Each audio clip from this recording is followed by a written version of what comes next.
Bonjour, cette vidéo a pour objectif de commander le clignotement d'une LED à l'aide d'un bouton poussoir.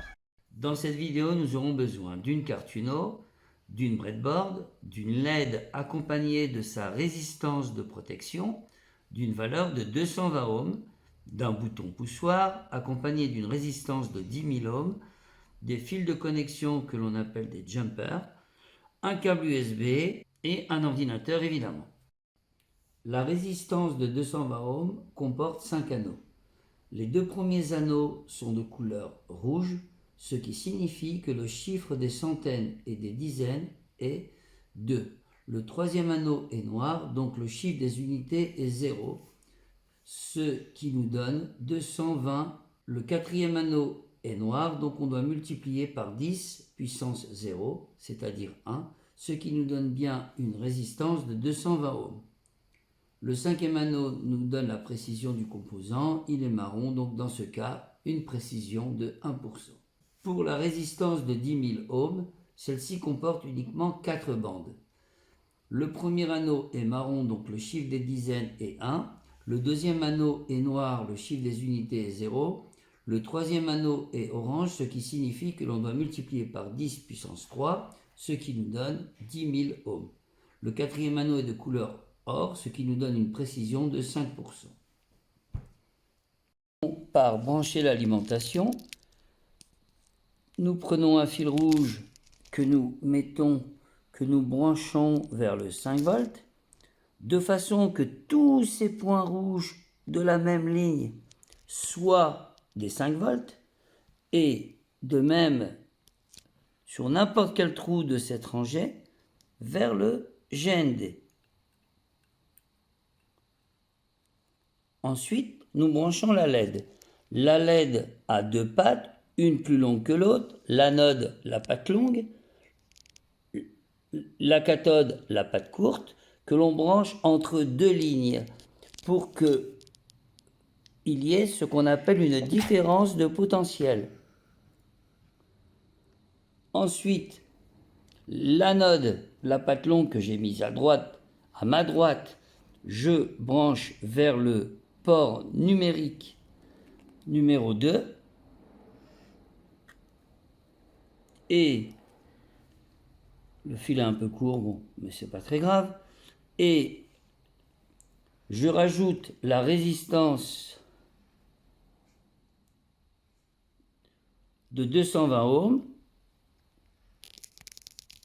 que je vais brancher, dont l'autre borne, donc l'une des bornes de la résistance est branchée à la cathode et l'autre borne de la résistance vers le GND.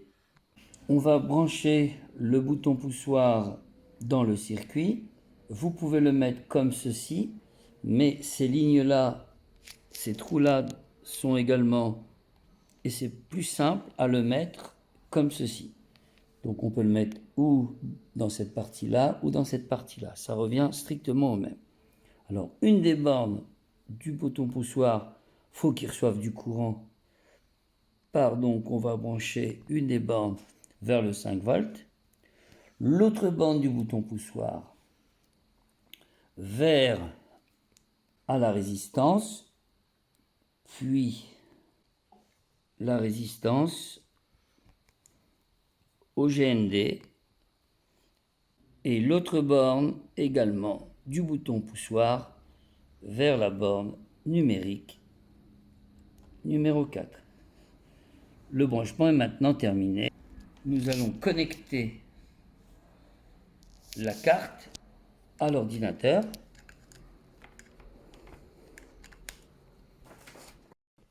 Nous allons maintenant téléverser le programme. Quand on téléverse le programme, il commence par compiler.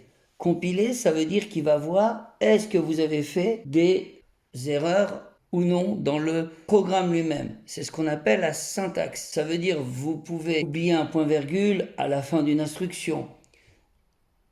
En téléversant, il va d'abord compiler et il va vous signaler les erreurs et l'endroit où se trouve l'erreur. Explication du code. Première partie du programme Arduino, la déclaration des variables. Ici, on précise qu'une constante entière, par le mot-clé int, en anglais integer, indique que la LED sera branchée sur la broche numérique numéro 2 et que le bouton poussoir sera branché sur la broche numérique numéro 4. Chaque instruction se termine par un point-virgule. Voyons maintenant le setup qui commence par une accolade et qui se termine par une accolade, qui s'exécute qu'une seule fois. Dans cette partie, nous allons initialiser la branche numérique numéro 2 en output, entrée en français, et la bouche numérique numéro 4 en input, sortie en français.